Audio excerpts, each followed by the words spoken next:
सरू ने अपने पापा चंद्रकांत का हाथ अपनी मां गौरी के हाथ में दे दिया।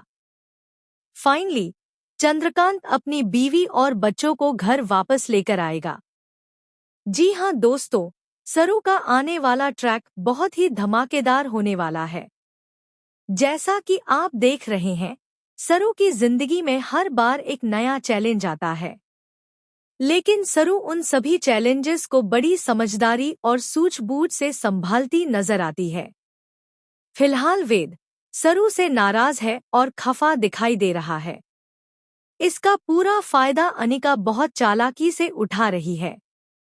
अब सरू की मां गौरी गांव छोड़कर शहर आ रही है अपनी बेटी के लिए, क्योंकि गांव में बार बार उसके हाथों से अपशगुन हो रहे हैं और ये शुभ संकेत नहीं है।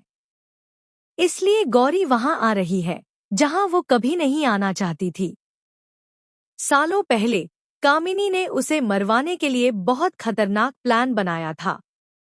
तब तो वह बच गई थी, लेकिन आज उसकी बेटी पर संकट आने वाला है। और जब बेटे बेटियों पर संकट आता है तो मां कैसे दूर रह सकती है। इसीलिए गौरी अब जल्द से जल्द शहर पहुंचना चाहती है। वह शहर तो पहुंच जाएगी, लेकिन उसकी पहली नजर कामिनी पर पड़ेगी। वह डर जाएगी कि कहीं उसकी बेटी सरू भी इन बुरे लोगों के बीच तो नहीं है। अब गौरी पर इल्जाम लगने वाला है और उसे पुलिस स्टेशन ले जाया जाएगा। हालांकि सरू अपनी मां को बचाने के लिए वहां पहुंच जाएगी। फाइनली गौरी और सरू एक दूसरे से मिल जाएंगे। इतना ही नहीं, अब चंद्रकांत और गौरी आमने सामने आने वाले हैं। चंद्रकांत अपनी पत्नी को देखकर बहुत खुश और बेहद इमोशनल हो जाएगा। गौरी को लगता है कि ये लोग अपनी जिंदगी में आगे बढ़ चुके हैं, लेकिन आज भी दादी, चंद्रकांत और दादू सभी लोग अपनी पोती की तलाश में हैं। चंद्रकांत तो अपनी बेटी और पत्नी के लिए कुछ भी कर सकता है। अब जब चंद्रकांत गौरी से मिलेगा तो वह टूट जाएगा और सवाल करेगा कि वह कहाँ थी।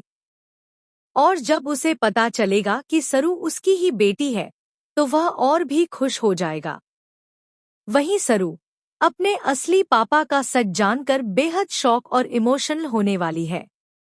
ऐसे में वह चाहती है कि उसकी मां को उनका प्यार मिल जाए।